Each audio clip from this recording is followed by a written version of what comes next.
बंदर का कलेजा। एक नदी किनारे हरा भरा विशाल पेड़ था। उस पर खूब स्वादिष्ट फल उगे रहते। उसी पेड़ पर एक बंदर रहता था, बड़ा मस्त कलंदर। जी भरकर फल खाता, डालियों पर झूलता और कूदता फांदता रहता। उस बंदर के जीवन में एक ही कमी थी कि उसका अपना कोई नहीं था।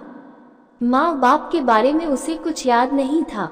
न उसके कोई भाई था और न कोई बहन जिनके साथ वह खेलता। उस क्षेत्र में कोई और बंदर भी नहीं था जिससे वह दोस्ती गांठ पाता।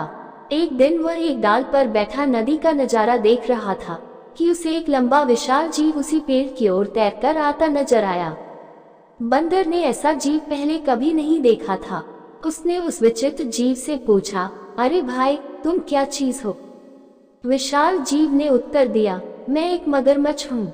नदी में इस वर्ष मछलियों का अकाल पड़ गया है।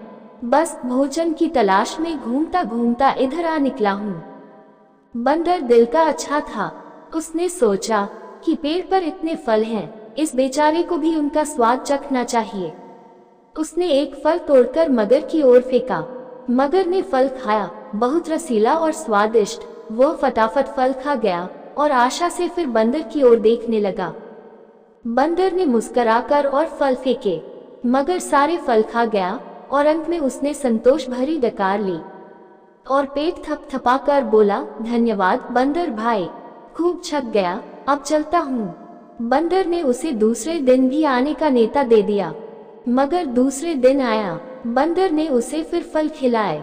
इसी प्रकार बंदर और मगर में दोस्ती जमने लगी। मगर रोज आता, दोनों फल खाते खिलाते गपशप मारते। बंदर तो वैसे भी अकेला रहता था। उसे मगर से दोस्ती करके बहुत प्रसन्नता हुई। उसका अकेलापन दूर हुआ। एक साथ ही मिला, दो मिलकर मौज मस्ती करें तो दुगना आनंद आता है। एक दिन बातों बातों में पता लगा कि मगर का घर नदी के दूसरे तट पर है, जहाँ उसकी पत्नी भी रहती है। यह जानते ही बंदर ने उलाहन दिया, मगर भाई, तुमने इतने दिन मुझे भाभी जी के बारे में नहीं बताया। मैं अपनी भाभी जी के लिए रसीले फल देता। तुम भी अजीब निकट्टू हो, अपना पेट भरते रहे और मेरी भाभी के लिए कभी फल लेकर नहीं गए। उस शाम बंदर ने मगर को जाते समय ढेर सारे फल चुन चुन कर दिए। अपने घर पहुंचकर मगरमच्छ ने वह फल अपनी पत्नी मगरमच्छनी को दिए। मगरमच्छनी ने वह स्वाद भरे फल खाए और बहुत संतुष्ट हुई। मगर ने उसे अपने मित्र के बारे में बताया। पत्नी को विश्वास न हुआ। वह बोली, जाओ, मुझे बना रहे हो।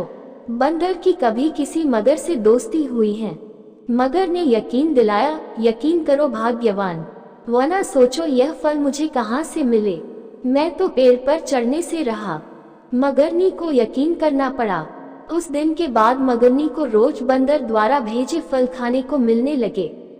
उसे फल खाने को मिलते यह तो ठीक था, पर मगर का बंदर से दोस्ती के चक्कर में दिन भर दूर रहना उसे खलने लगा।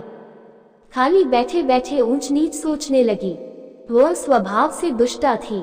एक दिन उसका दिल मचल उठा, जो बंदर इतने रसीले फल खाता है, उसका कलेजा कितना स्वादिष्ट होगा। अब वह चालें सोचने लगी। एक दिन मगर शाम को घर आया तो उसने मगरनी को कराहते पाया। पूछने पर मगरनी बोली, मुझे एक खतरनाक बीमारी हो गई है। वैद्य जी ने कहा है कि यह केवल बंदर का कलेजा खाने से ही ठीक होगी। तुम अपने उस मित्र बंदर का कलेजा ला दो।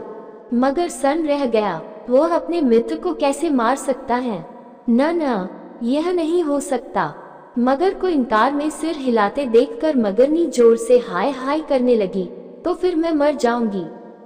तुम्हारी बला से और मेरे पेट में तुम्हारे बच्चे हैं, वे भी मरेंगे, हम सब मर जाएंगे। तुम अपने बंदर दोस्त के साथ खूब फल खाते रहना। हाय रे, मर गई, मैं मर गई। पत्नी की बात सुनकर मगर सिहर उठा। बीवी बच्चों के मोह ने उसकी आंखों पर पर्दा डाल दिया। वह अपने दोस्त से विश्वासघात करने, उसकी जान लेने चल पड़ा। मगरमच्छ को सुबह सुबह आते देखकर बंदर चकित हुआ। कारण पूछने पर मगर बोला, बंदर भाई, तुम्हारी भाभी बहुत नाराज है। कह रही हैं कि देवर जी रोज मेरे लिए रसीले फल भेजते हैं, पर कभी दर्शन नहीं दिए, सेवा का मौका नहीं दिया। आज तुम न आए तो देवर भाभी का रिश्ता खत्म। तुम्हारी भाभी ने मुझे भी सुबह ही भगा दिया। अगर तुम्हें साथ न ले जा पाया तो वह मुझे भी घर में नहीं घुसने देगी। बंदर खुश भी हुआ और चकराया भी, मगर मैं आऊं कैसे? मित्र, तुम तो जानते हो कि मुझे तैरना नहीं आता। मगर बोला, उसकी चिंता मत करो, मेरी पीठ पर बैठो, मैं ले चलूंगा न तुम्हें। बंदर मगर की पीठ पर बैठ गया। कुछ दूर नदी में जाने पर ही मगर पानी के अंदर गोता लगाने लगा। बंदर चिल्लाया, यह क्या कर रहे हो, मैं डूब जाऊंगा। मगर हंसा, तुम्हें तो मरना है ही। उसकी बात सुनकर बंदर का माथा ठनका।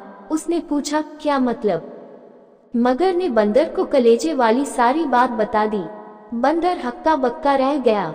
उसे अपने मित्र से ऐसी बेईमानी की आशा नहीं थी। बंदर चतुर था, तुरंत अपने आप को संभाल कर बोला, वाह, तुमने मुझे पहले क्यों नहीं बताया? मैं अपनी भाभी के लिए एक तो क्या 100 कलेजे दे दूं। पर बात यह है कि मैं अपना कलेजा पेड़ पर ही छोड़ आया हूँ। तुमने पहले ही सारी बात मुझे न बताकर बहुत गलती कर दी है। अब जल्दी से वापस चलो ताकि हम पेड़ पर से कलेजा लेते चलें। देर हो गई तो भाभी मर जाएगी, फिर मैं अपने आप को कभी माफ नहीं कर पाऊंगा। आगे का मोटा मगरमच्छ उसकी बात सच मानकर बंदर को लेकर वापस लौट चला। जैसे ही वे पेड़ के पास पहुंचे, बंदर लपक कर पेड़ की डाली पर चढ़ गया और बोला, मूर्ख, कभी कोई अपना कलेजा बाहर छोड़ता है? दूसरे का कलेजा लेने के लिए अपनी खोपड़ी में भी भेजा होना चाहिए।